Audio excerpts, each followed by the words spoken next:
Ada yang menarik. Polisi baru saja menemukan fakta bahwa gerombolan teroris Jamaah Islamiyah dibiayai dari berbagai kotak amal yang tersebar di minimarket dan berbagai toko sembako di Indonesia.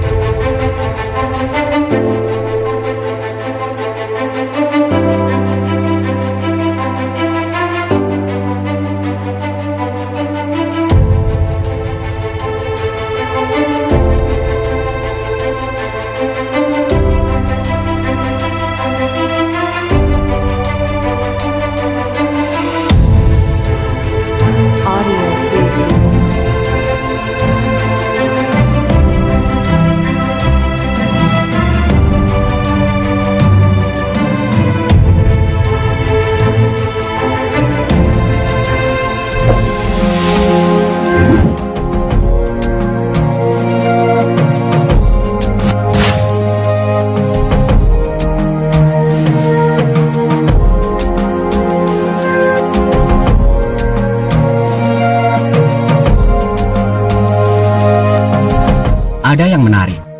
Polisi baru saja menemukan fakta bahwa gerombolan teroris Jamaah Islamiyah dibiayai dari berbagai kotak amal yang tersebar di minimarket dan berbagai toko sembako di Indonesia. Ironis, mereka hadir untuk membunuhi rakyat, tapi minta sumbangan dari masyarakat. Uangnya digunakan untuk membeli senjata yang nanti untuk memotong leher masyarakat. Betapa celakanya kita. Memang kalau kita masuk ke minimarket, di depan kasir biasanya berserakan kotak-kotak amal yang entah dari mana. Uang kembalian kadang iseng kita masukkan ke sana, berharap balasan dari sedekah kita. Iya, sekedar uang kecil. Tapi jika jutaan orang berbuat yang sama, uang kecil itu akan menjadi besar juga. Sialnya, ada kotak amal yang diletakkan teroris. Mereka berharap bantuan dari masyarakat untuk membiayai aksi mereka membunuhi rakyat. Dan kita tidak tahu kotak amal yang mana. Dulu saat terorisme Suriah sedang di puncaknya, sebuah lembaga amal rajin jualan isu Suriah. Mereka memakai tagar Save Aleppo, seolah mau membantu rakyat Suriah. Tapi bukti menunjukkan dana lembaga amal itu disalurkan buat para teroris. Saat pembebasan Aleppo dari gerombolan biadab, di markas teroris banyak kardus sumbangan dari Indonesia. Artinya, lembaga penjajah Save Aleppo itu meminta sumbangan dari kita, dikirim ke teroris Suriah, agar para teroris itu bisa membunuhi rakyat Suriah.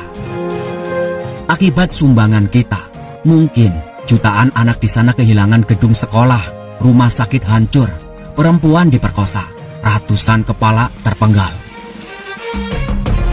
Dan sebagian aksi mereka lancar karena kebaikan hati masyarakat Indonesia.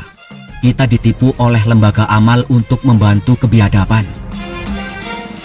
Herannya, Save Aleppo diteriakan ketika teroris terdesak. Namun saat teroris sedang melakukan aksi brutalnya di Aleppo, lembaga-lembaga amal itu boro-boro teriak Save Aleppo. Mereka seperti menyetujui kerusakan di Suriah. Rakyat Indonesia memang baik hati. Kita selalu tergerak untuk membantu orang kesusahan. Kita selalu miris melihat masjid yang mangkrak karena tidak ada biaya. Kita selalu ingin rezeki kita menjadi kendaraan untuk berjumpa dengan Tuhan. Tapi kebaikan hati kita itu, semangat bersedekah itu, dimanfaatkan secara keji oleh gerombolan biadab ini. Mungkin sudah saatnya kita berhati-hati dengan ulah mereka ini. Kita memang patut terus menyebarkan kebaikan hati. Tapi jangan sampai kebaikan hati kita justru menjadi alat bantu kehancuran kemanusiaan karena sedekah kita salah sasaran. Kita tidak tahu kotak amal mana yang digunakan teroris di minimarket, memakai nama apa. Tapi melihat dari longgarnya aturan soal pengumpulan dana publik ini, rasa-rasanya kita perlu semakin hati-hati. Teruslah bersedekah, tapi usahakan kita tahu pasti kemana uang kita disalurkan. Pilihlah bersedekah ke orang atau lembaga yang kita kenal. Hindari sedekah ke lembaga yang kita tidak tahu juntrungannya. Bukan karena kita pelit, Tapi kita tidak mau sedekah kita digunakan teroris untuk membunuh orang lain. Saatnya lembaga seperti Basnas atau MUI mengeluarkan aturan jelas mengenai pengumpulan sedekah model seperti ini. Hanya lembaga-lembaga yang terdaftar saja yang boleh mengumpulkan duit sedekah. Jangan biarkan gerombolan ini memanfaatkan kebaikan hati kita untuk menjalankan aksinya. Mulailah lebih cerdas bersedekah tanpa mengurangi semangat kita mendistribusi rezeki.